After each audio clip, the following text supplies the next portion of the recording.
ये गुजरांवाला के इलाके इमनाबाद का गुरुद्वारा रोड़ी साहब है। यहाँ पर सिख मज़हब के बानी बाबा गुरु नानक देव जी इबादत किया करते थे। इस गुरुद्वारे की मज़ीद क्या तारीख़ है, आइए जान लेते हैं। ये गुरुद्वारा रोड़ी साहब है। यहाँ पे गुरु नानक देव जी महाराज जी जब पहली उदासी में आए थे, पहली दफ़ा आए थे, तो यहाँ उन्होंने रेत और रोड़े की बिछाई करके इधर बैठ के उन्होंने इबादत की थी। अच्छा, अल्लाह की इबादत की थी, बंदगी की थी। तो इसलिए इस गुरुद्वारा साहब का नाम गुरुद्वारा रोड़ी साहब है। ये तकरीबन जो है महाराजा रंजीत सिंह के दौर में जो बिल्डिंग है बाहर जो बनी हुई है, या सरोवर साहब है, तालाब जो है, ये जितनी भी सेवा है ये महाराजा रंजीत सिंह ने की है इस गुरुद्वारा साहब की, क्योंकि उनको बिल्डिंगें बनाने का शौक़ था। तो तकरीबन जितने भी गुरुद्वारे सारी सेवाओं तकरीबन उन्होंने की हैं। ये वो जगह है जहाँ पे गुरु नानक देव जी महाराज जी ने रेत और रोड़ों की बिछाई करके इस जगह पे, इस स्थान पे बैठ के उन्होंने इबादत की थी।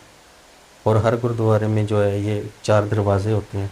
इसका मतलब ये है कि 4 मज़हब जो हैं वो अदब एहतराम के साथ आ सकते हैं, जैसे कि हिंदू, मुस्लिम, सिख और क्रिश्चियन। ये 4 मज़हब अदब एहतराम के साथ गुरुद्वारा साहब में आ सकते हैं। इस गुरुद्वारे की तामीर में दीगर मज़ाहिब से ताल्लुक़ रखने वाले अफराद ने भी हिस्सा डाला, जिनमें हिंदू और मुसलमान भी शामिल थे।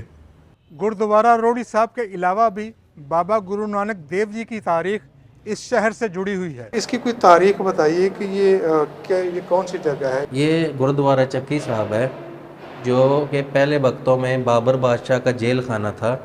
बाबर बादशाह ने गुरु नानक देव जी महाराज जी को जब कैद किया था तो यहाँ पे उन्होंने कैद किया था।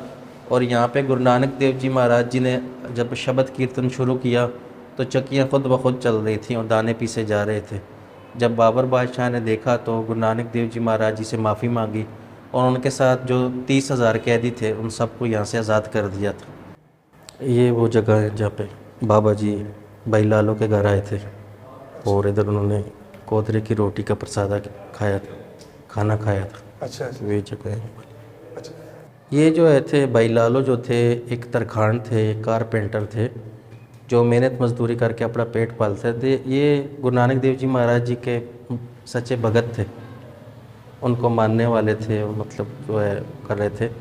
तो एक दिन जो है वो अक्सर आया जाया करते थे यहाँ पे। तो मलक भागो इस पिंड का एक नवाब था, बड़े लोग जो होते हैं, तो उन्होंने अपने घर में दावत रखी। दावत में सब लोगों को बुलाया।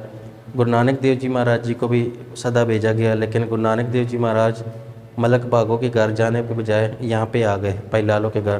तो उनको बोला कुछ लंगर है तो छकाओ। तो भाई लालो ने अर्ज़ की, बेनती की कि मेरे पास तो रात की सूखी रोटी कोदरे की पड़ी हुई है, मैं तो वही दे सकता हूँ। वो जब गुरु नानक देव जी महाराज जी के आगे रखी गई रोटी तो इतने में मलक भागो को पता चल गया। तो उन्होंने हंकार में आके ये बात की कि मेरे आगे लालू तरखान की क्या औकात है, मैं इस पिंड का नवाब हूँ, वो गरीब आदमी है, उसके पास तो कुछ खाने को कुछ नहीं मिलता, वो बाबा जी को क्या लंगर छकाएगा। इतनी बात करके जो भी उसने भोजन तैयार किए थे, पकवान, वो लेके जब यहाँ पहुँचा तो यहाँ पे फिर गुरु नानक देव जी महाराज जी ने हक और सच का एक फ़ैसला किया। सीधे हाथ में भाई लालू की सूखी रोटी पकड़ी, दूसरे हाथ में मलक भागो के पूड़े। सूखी रोटी को जब दबाया उससे दूध निकला। जब मलक भागों के पूड़ों में से निचोड़ा तो उनमें से खून निकला। तो सब लोग जो थे, संगत बहुत सारी थी, नज़ारा देख रही थी। तो किसी ने पूछ लिया, बाबा जी ये क्या कारण है, ये क्या वजह है।